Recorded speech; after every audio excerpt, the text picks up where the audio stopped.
नमस्कार मित्रों, आज एक सोहर गीत अवधि में आपके लिए प्रस्तुत करते हैं। मित्र नीरज पांडे के लिखा सोहर गीत है और एक विशेषता यह है कि जहाँ सोहर में हर्ष के भाव रहा था, एमा एक विषाद के भाव है। एक ऐसी स्त्री की पीड़ा है जो उनकी माँ नहीं बन सकी है और महतारी बना चाहती है। तमाम तरह के जोग जतन करे बादो संतान ओका नहीं भैया है, तो लेकिन ओकर इच्छा है कि हमहू महतारी बनी। इच्छा की अभिव्यक्ति सोहर में है। सुना जाए। कब होई मनवा उछाहिल बैठी घोरब रंगना, चढ़ौबै हाथे कंगना न हो माई कौने दिना, महकी बुकवा से घर फूटी छाती बीचे धार। अंगना में चलई बेकैया खेलई मोरे कोरवा, बोलावई माई माई न हो ई है पेटवा बरई, जियरा खूब हुल कई असी के काजर पराय। 14 सोहागिन हम पूजे, मनौती गठियाए दियना जलाए न हो, गठिया खोलती माई तानी बोलती माई, ऐसे जिन ऋषिया।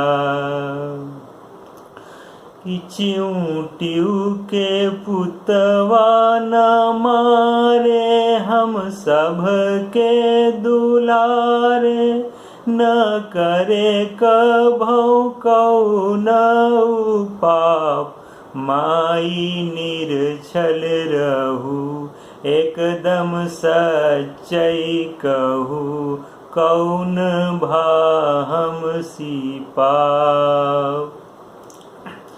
कि केहू कहई निर्बंसिनी, केहू कहई बांझिनी, केहू असगुनहि कहई, एकर रसता बचावा, एका कहूँ न बोलावा, मारा गिरई भहराय। कौन करनी कौन करम जस, कौन परापत हो, जे का भोगत अही मटिया छोपत अही, फिर सब गिरी जाय। ओदरत बाटई मेड़वा, रोजई सबेरवा, न रुकई मोरे असुआ के धार, माई कसत करी कहाँ जाई के मरी, मतिया मारी हमार। ताराई नारा बोलावई,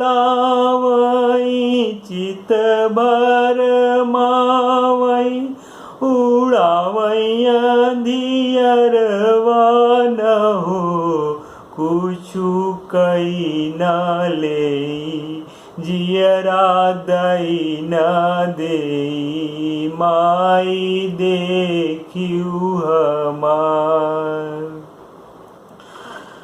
कि हम गरू होई आचर, आंगने बैठी पीढ़ा खेलाई, अपन ललना न हो, माई देत्यु आशीष बरत्यु अचराम भीख ई है अर्जी हमार।